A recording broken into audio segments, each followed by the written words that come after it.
Boa noite, irmãos e irmãs, você que está aqui nessa quinta-feira, presencialmente, que Deus abençoe a sua vida, e você também que está agora assistindo a gente ou pelo Face ou pelo YouTube da Igreja Resgate.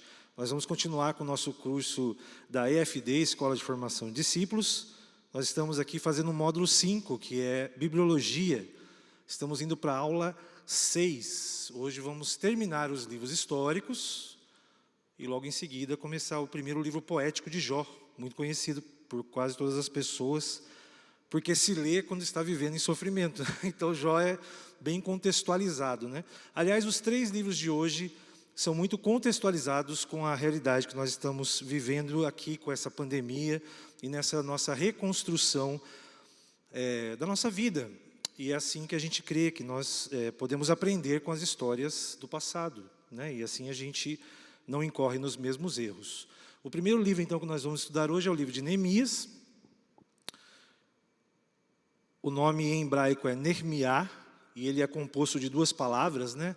A terminologia Iá do final tem a ver com Yavé, e o início consola. Então, do hebraico, o Senhor consola. Esse é o nome, todo nome hebraico tem o seu significado. É assim, geralmente, na cultura oriental. Os nomes têm sempre um significado. Esdras, provavelmente, né, o escriba, escreveu esse livro em 425 a.C., praticamente um século depois do retorno do cativeiro da Babilônia, quando eles ficaram por 70 anos cativos, escravos na Babilônia. Naquela época surgiu o profeta Daniel. Daniel estava ali junto ali, depois da queda, né, da Babilônia. Daniel ele ficou 70 anos na Babilônia e ele permaneceu como um dos governadores ali do local. Uma curiosidade é que os livros de Esdras e Neemias, eles fazem parte de um único livro no Tanakh, que é a Bíblia judaica, né? A nossa Bíblia cristã foi dividida, então tem o livro de Neemias e o livro de Esdras e Neemias. Mas para o judeu existe um livro só, que chama Ezra, que é Esdras, e a tradição através da Vulgata, né? Nós falamos da Septuaginta, que foi, na verdade, a tradução do Velho Testamento para o grego, e depois nós temos, no ano 300, quase no início do século V, nós tivemos a Vulgata, que foi a tradução da Bíblia inteira para o latim. Então, a Vulgata, ela separou em 2 livros. O livro, na verdade, chamado, né, de Esdras II. Mas na Bíblia cristã, na nossa Bíblia, se você estiver aí no Velho Testamento, você vai ver esses 2 livros, Esdras e Neemias. Então, mas para o judeu e para a tradução Vulgata é um livro só o livro de Esdras. Neemias relata a dificuldade da restauração espiritual material do povo, porque em 586 a.C., os muros de Jerusalém foram totalmente destruídos, e também o templo, que era a única forma de adoração do povo. Inclusive, a partir dessa data, 586 anos antes de Cristo, surgiram as sinagogas, porque o templo foi destruído. Então, as sinagogas, elas surgem, são pequenos locais, né, de adoração, porque o templo principal havia sido destruído. E Neemias, ele é aquele copeiro do rei, o rei Ciro, e ele, depois de 70 anos dessa situação, quase 100 anos depois, ele pede permissão para restaurar os muros de Jerusalém. Então, assim, a ideia dessa história é juntar, né? Esdras e Neemias tratam da reconstrução física do muro e também do templo, e também de Esdras, né? Ele também restaurou a parte religiosa também dos sacerdotes. Então, foi feito esses 3 ajustes de reconstrução, né? Inclusive, o muro, né, que é um muro enorme, né, ele foi construído em 52 dias, sem muitos recursos, como era aquela época, né? O versículo-chave de Neemias está lá no capítulo 2, versículo 7, você está vendo aí na sua transparência, aí no slide, né? E a seguir acrescentei: se for do agrado do rei, que me dê cartas aos governadores do Trans-Eufrates, para que deixem passar até eu chegar a Judá. Então ele pediu cartas de autorização, para que ninguém fosse contra, né, essa restauração que ele queria fazer nos muros. Então Neemias, ele desperta a gente para uma esperança em momentos em que nós precisamos reconstruir. Não é isso que nós estamos vivendo hoje, um momento em que nós estamos reconstruindo a nossa vida? Então Neemias é esse exemplo de pessoa que é sábia, é um líder que tem bom senso e cheio de fé. quando a gente olha a história de Neemias, nós também entendemos que nós podemos reconstruir a nossa vida. Neemias é um grande estrategista, ele é um líder, né? Estrategista da Bíblia. Se a gente for dividir em esboço, em partes, esse livro, nós podemos, até o capítulo 7, nós falamos aí, pode passar o slide, é a reconstrução dos muros de Jerusalém. Então foi a primeira parte, narra essa reconstrução feita em 52 dias. Depois, até o capítulo 10, tem a renovação da aliança. Esdras, ele restabelece os sacerdotes, todo o ofício, porque o templo também foi reconstruído por Zorobabel. Nós vimos isso na aula passada, no livro de Esdras. E até o capítulo 13, o reavivamento nacional. Existe um reavivamento pela reconstrução dos muros que estavam destruídos e pela reconstrução do templo, é isso que acontece.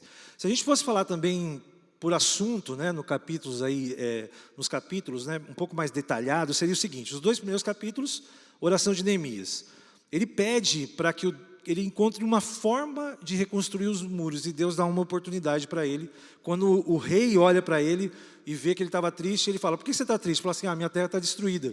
Ele falou: o que eu posso fazer para te ajudar? Daí ele já aproveitou e entendeu, Deus ouviu minha oração, e ele pede as cartas, né? Depois o 3 é a reconstrução dos muros, o 4 existe uma oposição, porque pessoas não queriam que o muro fosse reconstruído, porque a cidade de Jerusalém poderia ser reconstruída também.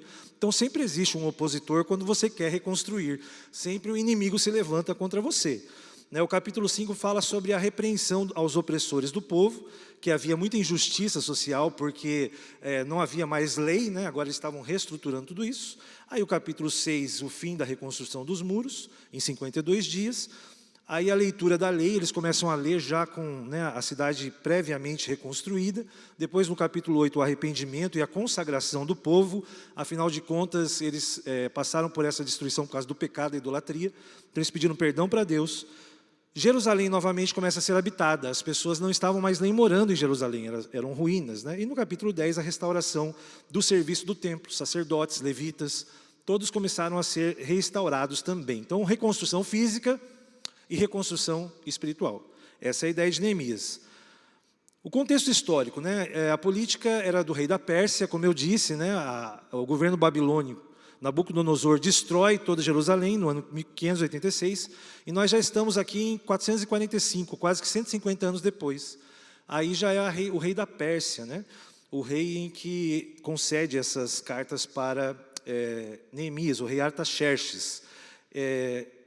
R.K. Harrison, que é um teólogo inglês, ele escreveu o seguinte: ele é um especialista em Velho Testamento, né, esse teólogo britânico do início do século XX, e ele diz o seguinte: registros bíblicos, os papiros mostram que os reis persas estavam interessados no bem-estar religioso e social dos seus súditos. Ou seja, enquanto a Babilônia destruiu o culto dos judeus, o rei persa permitiu que reconstruísse. Essa era a diferença aí do tipo dos reis que estavam ali governando, né? Então, Neemias houve essa calamidade e ele consegue autorização para ir. Pode passar o item 3. A reconstrução dos muros foi o recomeço para a restauração da economia. Naquela época, as cidades tinham um muro para sua proteção. Então, Jerusalém estava desprotegida. Eles terminaram em 52 dias, com muita luta, mas muita estratégia, muita sabedoria de Neemias. Olha o que o Harrison diz, né, esse teólogo britânico do início do século XX. Ele diz: por alguns anos, os judeus repatriados haviam experimentado grandes dificuldades, a economia estava em estado precário.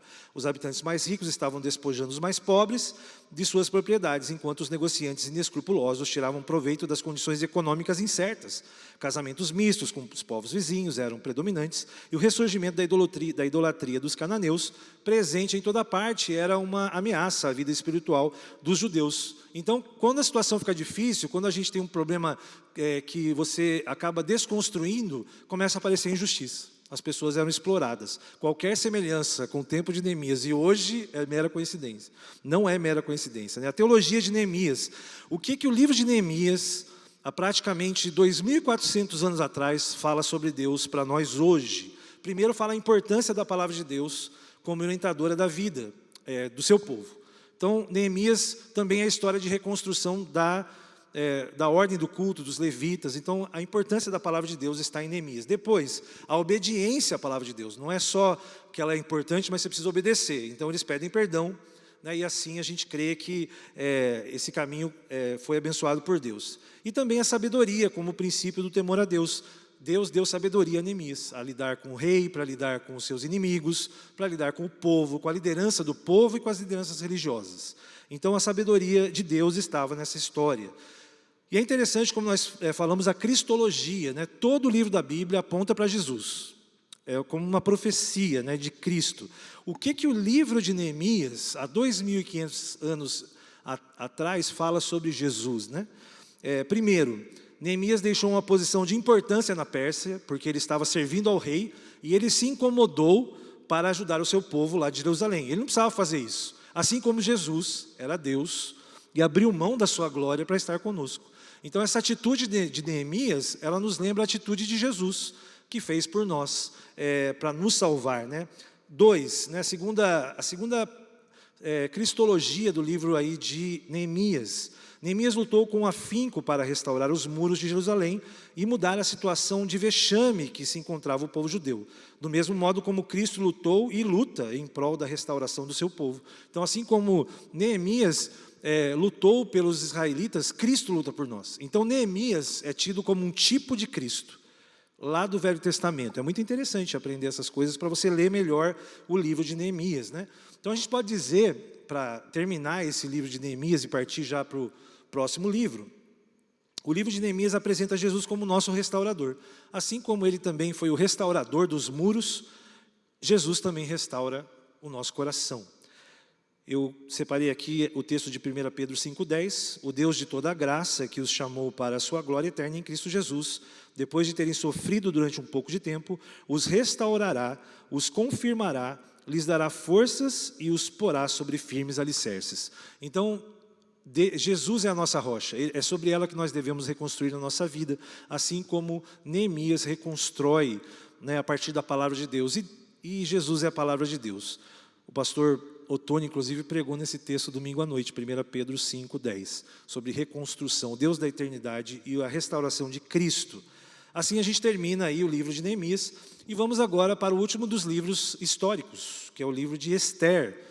Esther, o nome é Esther mesmo, esse nome não é um nome hebraico, ele é um nome de origem, inclusive, persa.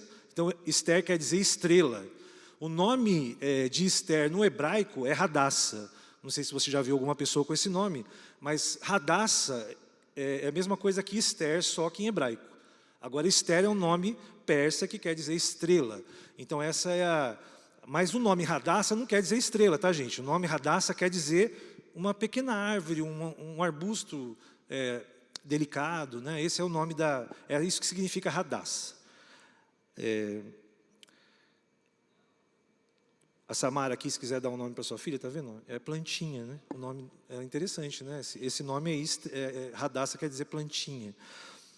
Autoria e data é desconhecido, não se sabe quem que escreveu o livro de Esther, mas tudo indica que foi um judeu aculturado na Pérsia, ou seja, que morava lá durante, né, esse período aí pós-cativeiro também, em 478 anos antes de Cristo.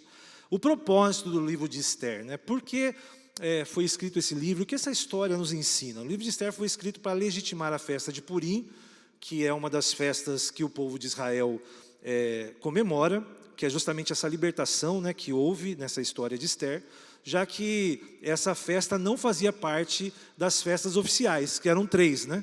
A festa dos tabernáculos, a festa do Pentecostes, que era a festa das 7 semanas, e também essa festa ela foi inserida, né, nessa sequência da Páscoa, né, dessas festas que eram conhecidas do povo. Portanto, uma nova festa estava sendo acrescentada na tradição judaica. Agora, esse livramento, né, dos amalequitas. A festa de Purim celebra a vitória sobre o fracasso de Amã e também demonstra a providência de Deus, né, aí sobre o seu povo, porque Esther, mesmo judia, foi feita rainha, né? Essa é a história do livro de Esther, né?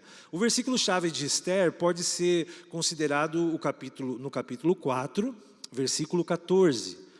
Pois se você ficar calada nesta hora, disse Mardoqueu, né, socorro e livramento surgirão de outra parte para os judeus, mas você e a família de seu pai morrerão. Quem sabe se não foi para um momento como este que você chegou à posição de rainha? Mordecai fala para Esther, Esther, você pode até morrer enfrentando o rei, mas quem sabe Deus não te colocou aí para nos libertar? Então, se você não fizer nada, toda a sua família vai morrer, inclusive você, porque vão descobrir que você também é do povo de judeu, e todos os judeus iriam morrer. Então, assim, esse conjunto de livros, né, tanto o livro do Cântico dos Cânticos, Ruth, Lamentações, Eclesiastes e Esther, fazem parte de 5 livros importantes no Tanakh, que é a Bíblia do judeu, chama Hamesh Megilot, que quer dizer o quê? Os 5 rolos. E eles são tradicionalmente lidos durante as festas. Então, quando o povo judeu está comemorando a festa de Purim, eles leem na sinagoga, na verdade, o livro de Esther. E assim por diante, né? Cada livro é lido dentro, né, de uma festa. É interessante essa curiosidade, né? São tradicionalmente lidos, então, assim, durante as festas. Qual que é o contexto histórico desse livro, né? Primeiro, Esther torna-se rainha devido a um conceito que o judeu estabelece chamado dissimulação. Olha que interessante isso. O judeu é um povo tão perseguido, que sofreu tantas situações de cativeiro, né, e morte do seu povo, que eles criaram uma lei que você pode dizer que você não é judeu, se for para salvar a sua vida. Ou seja, uma mentira santa, aí, vamos dizer assim. Eles têm essa lei. Se você falar que é judeu e isso vai te causar, né, uma morte, que nem na Segunda Guerra Mundial, os nazistas não foram, perseguiram ali os judeus. Então, uma família de judeu poderia dizer, não, nós não somos judeus, nós somos, sei lá, poloneses, para que não fossem mortos. Então, judeu é assim, se for para se proteger, pode falar que você não é judeu. Né? Esse é um princípio aí do povo de Israel, tá, gente? Não estou falando que pode mentir, tá? Isso aqui está falando que é um princípio deles, mas tudo bem. O povo de Israel estava cativo na Babilônia, lembra disso, né? Esse povo estava ainda no cativeiro, e Esther, ela foi rainha, né, desse império que estava reinando, né? Deus é muito bom. Terceiro, a esposa Vasti, que era a rainha da Pérsia, ela acabou desonrando o rei, e por isso o rei convoca uma espécie de concurso de beleza de 2.500 anos atrás. É o Miss Pérsia, entendeu? Foi mais ou menos o que aconteceu ali naquela época. Esse concurso aí foi colocado várias mulheres muito bonitas, né? E a que ganhou foi a Esther, a Hadassah, foi a mais bonita entre elas, e ela se elevou, né, e tomou o lugar de Vasti como rainha da Pérsia. Gente, não se esqueça, a Pérsia era a potência da época. É como você ser a primeira dama, né, a esposa do Biden, entendeu? Você ser aqui, essa era a posição da Esther, muito importante, né? E a Esther foi criada por Mordecai, seu primo, aliás, e a ira de Amã se levanta contra Mordecai, porque Amã é um amalequita, e os amalequitas são inimigos de muitos anos dos judeus. O conselho de Amã para o rei foi, o senhor devia exterminar os judeus. Esse foi o conselho dele. E o rei Assuero, né, nos livros dos Feitos Memoráveis, diz que Mordecai denunciou os 2 eunucos que pretendiam matá-lo. Então, diante disso, né, Amã é forçado a honrar Mordecai e ele é enforcado. E o que acontece? A rainha Esther consegue o direito de estar na presença do rei, ela não morre porque ele poupa a vida de Esther, e ele concede o direito dos judeus se defenderem. Essa é a história aí do livro de Esther, resumidamente, para você, quando for ler, lembrar. Tá? O esboço de Esther, a gente pode dizer o seguinte, vamos passar para o esboço de hoje.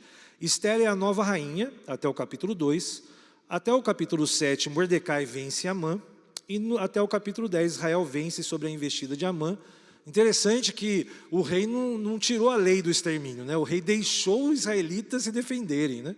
Mas mesmo assim é melhor do que ter que ser morto sem resistir. Matthew Henry, que é outro britânico, também comentou sobre o livro de Esther, dizendo, se o nome de Deus não está aqui, seu dedo está. Deus tem parte em todos os acontecimentos da vida humana. O que ele quis dizer aqui é que é um livro que não fala diretamente de Deus, mas mostra a ação dele protegendo Esther. Maravilhoso isso.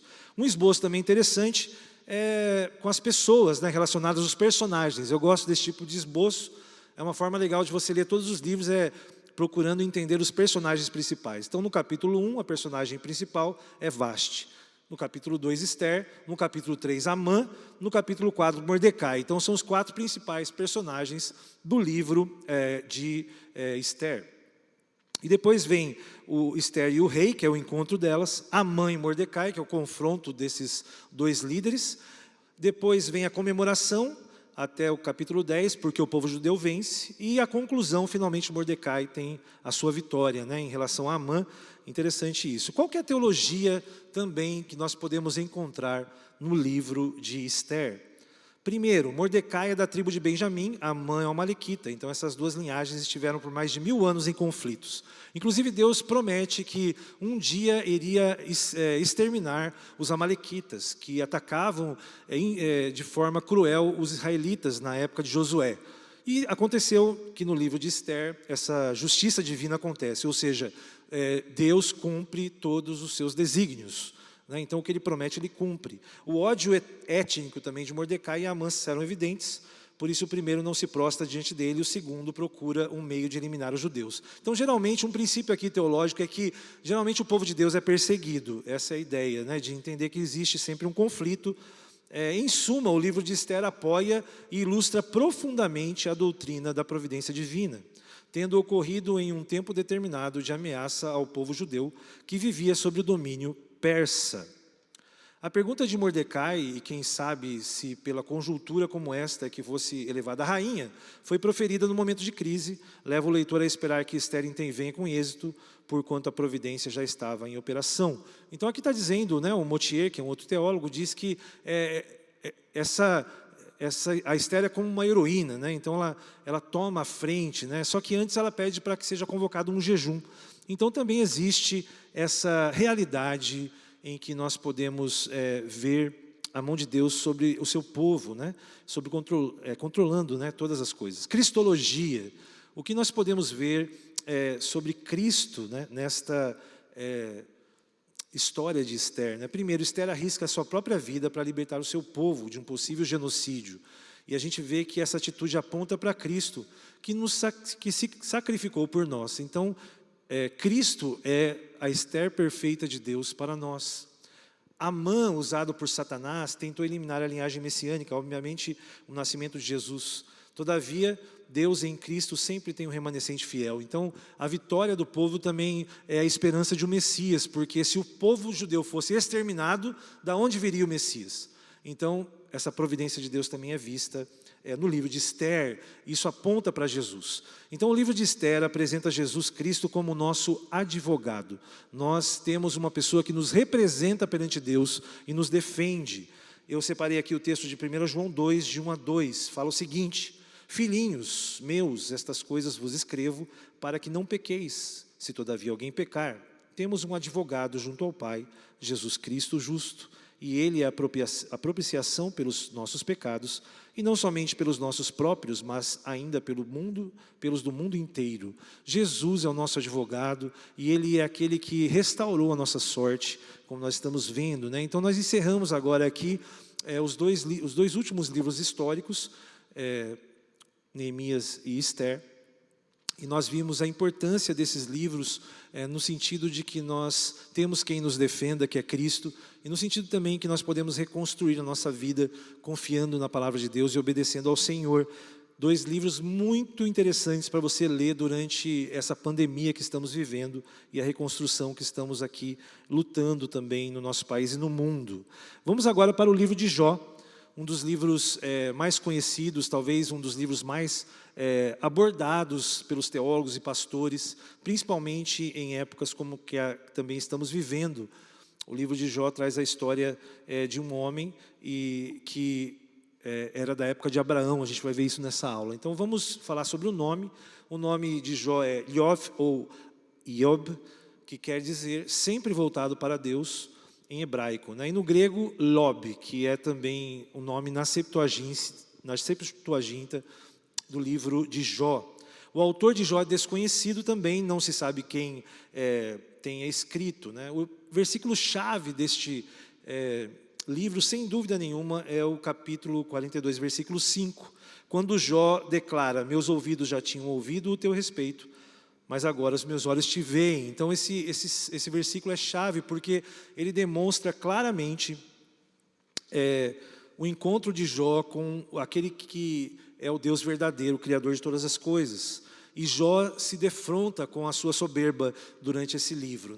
O propósito do livro de Jó, qual o propósito nos revela o livro de Jó? Que Deus usa o sofrimento e a dor como meio de levar Jó a relacionar-se intimamente com Ele. Muitas vezes Deus nos dá um caminho que não é o que nós desejamos, mas a intenção de Deus é restabelecer o nosso relacionamento com Ele. J.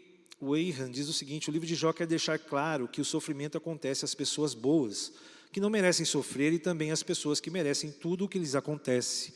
É interessante esse comentário, porque muitas pessoas dizem que quando algo de ruim acontece na sua vida, há alguma questão de pecado. Isso era como o povo também de Israel tratava a questão do pecado. Se você fez alguma coisa de errado, você vai ter consequências. Mas o livro de Jó nos deixa claro que coisas ruins acontecem com pessoas boas. Deus sabe de todas as coisas, né? O contexto histórico, provavelmente escrito na época do patriarca Abraão, né? Por que esse livro é considerado o livro mais antigo da Bíblia? Porque ele traz características que só poderiam existir na época de Abraão, ou seja, muito antes de Moisés, muito antes de Gênesis ser escrito. Então, o primeiro livro da Bíblia, cronologicamente, seria Jó, não seria o livro de Gênesis. Apesar que Gênesis trata do início de todas as coisas, mas foi escrito depois de Jó. Por quê? Primeiro, o estilo da família de Jó era uma família patriarcal. Ou seja, o patriarca era o responsável por todas as coisas, ele era a figura mais importante. Os caldeus, como relatados no livro de Jó, ainda eram nômades e só posteriormente fixaram em cidades. Então o povo que se menciona ali, na época de Abraão, era nômade, e isso é descrito em Jó. Então provavelmente ele seja dessa época. Outra coisa, os bens materiais eram avaliados por rebanho, não por ouro e prata. Então você era rico se você tinha gado, né? Se você tinha bens materiais. Quarto, né, Jó viveu 200 anos, né? Essa idade também dele é uma idade relativamente alta para ser fora da época de Abraão, porque nessa época as pessoas ainda tinham uma longevidade. Então era uma idade considerável, né, dessa época patriarcal. Jó também, ele era sacerdote da sua família, porque ele fazia todas as coisas pelos seus filhos, inclusive ele pedia perdão por eles, sacrificava por eles, então ele representa ser um sacerdote. Por isso, nós podemos dizer que Jó é o livro mais antigo da Bíblia. Vamos continuar em um esboço do livro de Jó, estamos rumando para o final da nossa aula, a aula 6. Estamos, como eu disse, nos livros poéticos, começando os livros que eles são escritos em forma poética. Então, Jó é uma poesia, uma história em formato de poesia, uma narrativa poética, né? O esboço, quer dizer, até o capítulo 2 é o início, né? O prólogo, onde Satanás tem um diálogo com Deus, né? E vem ali até o versículo 31, vem um diálogo entre Deus e Jó. Depois vem os discursos de Eliú, até o capítulo 37, e os discursos de Deus para com Jó até 42, quando termina no final do livro. Outra forma boa de se ver também é um segundo esboço, pelas pessoas envolvidas, como eu disse, né, pelos personagens. Então, se você ler o primeiro e o segundo capítulo, você vai ver Deus e Satanás, né, conversando sobre essa questão de Jó. Satanás fala: olha, seu servo ali, né, se ele não fosse rico, ele não seria tão fiel. Aí Deus fala: não, pode fazer isso, mas não tira a vida dele. Aí vem uns debates entre Jó e seus amigos, até o capítulo 31, que é uma tentativa de explicar o sofrimento. Eles olham para ele. Jó estava tão mal, tão doente, que eles ficaram um tempo em silêncio, sem conseguir falar nada, de tão mal que Jó estava, a situação tão deplorável dele. Perdeu os bens, perdeu a saúde, estava já mentalmente até atacado, né? Depois, entre o 38 e 41, vem Deus e Jó, um diálogo entre Deus e Jó. O Senhor convence Jó que ele era ignorante sobre o que estava acontecendo. E no 42, a conclusão: Deus, Jó, os amigos e a sua família são restaurados, né? Esse é o esboço 2. O que a teologia do livro de Jó nos ensina? O assunto sobre Deus, como o assunto sobre Deus é tratado no livro de Jó? O livro de Jó, ele demonstra que devemos servir a Deus por aquilo que Ele é e não pelo que Ele pode oferecer. Então a gente tem que entender que Deus, Ele é soberano e Ele precisa ser adorado. Segundo, que não está preocupado em justificar racionalmente a origem do sofrimento, mas o propósito. Então, o livro de Jó não quer explicar o sofrimento, mas ele quer dizer que existem motivos para se sofrer, né? E nem sempre, como eu disse, pessoas boas também sofrem. Terceiro, quando Deus permite o sofrimento, devemos aceitá-lo e adorar e não sermos rebeldes, né? Deus controla todas as coisas. Em quarto, a quarta doutrina que Jó ensina, quando você for ler esse livro, você vai ficar com isso na mente: o sofrimento ocorre na vida de todos, justos e injustos. E também que o sofrimento não está sempre relacionado com o pecado. Não é porque você está errando que você está sofrendo, é porque existe sofrimento. E diante do sofrimento devemos ir a Deus, pois só Deus pode nos livrar. No final das contas, Jó não desiste, ele continua firme até ser exortado por Deus e ele reconhece que agora realmente ele sabe quem é Deus. Essa é a história de Jó em um momento como estamos vivendo hoje. É importante a gente entender que Deus tem os seus propósitos, Ele é soberano e que tudo que nós estamos passando aqui existe um propósito. Qual que é a cristologia do livro de Jó? Como Jesus se revela através dessa história acontecida há 3.500 anos atrás, né? Um dos livros mais antigos da Bíblia. Jó é um servo de Deus que, sem merecer, sofreu provação de Deus, assim como Cristo, sem pecado e sem merecer, assumiu o nosso lugar na cruz. Então, Jó é um tipo de Cristo. Jesus também tomou todas as dores, né, sobre si. Ele foi moído pelos nossos pecados e ele teve o sofrimento na cruz, também sem merecer, sem pecado. Jó sabia que o seu Redentor estava vivo. Esse texto é bem conhecido, em Jó 19, 25 e 27. Eu sei que o meu Redentor vive. Isso, muitos teólogos dizem que é uma frase profética. Jó está falando que um dia Jesus e Deus se encarnaria, né? E ele estaria vivo, né? É interessantíssimo, isso é muito legal de se pensar. Estamos aí agora encerrando a aula de hoje. Então o livro de Jó ele apresenta Jesus Cristo como nosso Redentor. Quando você lê Jó, você pode nas entrelinhas ver Jesus e o trabalho e a obra dele na cruz por nós, quando a gente vê o sofrimento de Jó. É interessante, muito interessante ver esse prisma e ver Jesus em cada livro da Bíblia. Eu separei Filipenses 1,6 para a gente concluir a aula.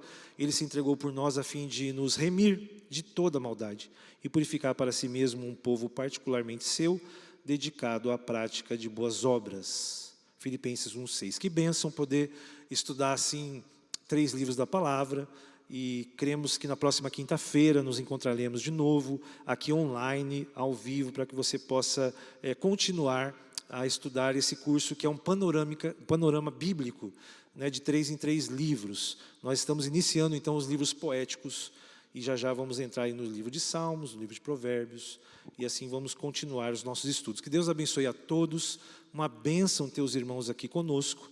Vamos orar para encerrar a aula e nos vemos na próxima quinta, às 19h30. Senhor, muito obrigado por esta noite em que estamos aqui, por cada um que esteve presente aqui conosco neste dia, Senhor Deus, e também por aqueles que estão assistindo online, que o Senhor possa nos abençoar. Obrigado, Pai, porque vimos que esses livros têm muito a ver com a nossa situação hoje, Senhor Deus, de reconstrução. Estamos, Pai, numa retomada, como Neemias reconstruiu os muros, nós estamos reconstruindo a nossa cidade. Nós também, Senhor Deus, estamos vivendo aqui, Senhor Deus, momentos em que precisamos nos posicionar, como Esther se posicionou. E nós estamos, Senhor Deus, sofrendo também como Jó, e muitas vezes sem entender o sofrimento, mas nós sabemos que tudo tem um propósito debaixo do céu. Então nós queremos abençoar, Pai, cada aluno da FD, Senhor Deus, e que o Senhor esteja nos ajudando, Pai, a entender que o Senhor quer nos fortalecer através desses exemplos, como de Neemias, como de Esther, como de Jó, em nome de Jesus. Amém e amém. Deus abençoe, meus irmãos.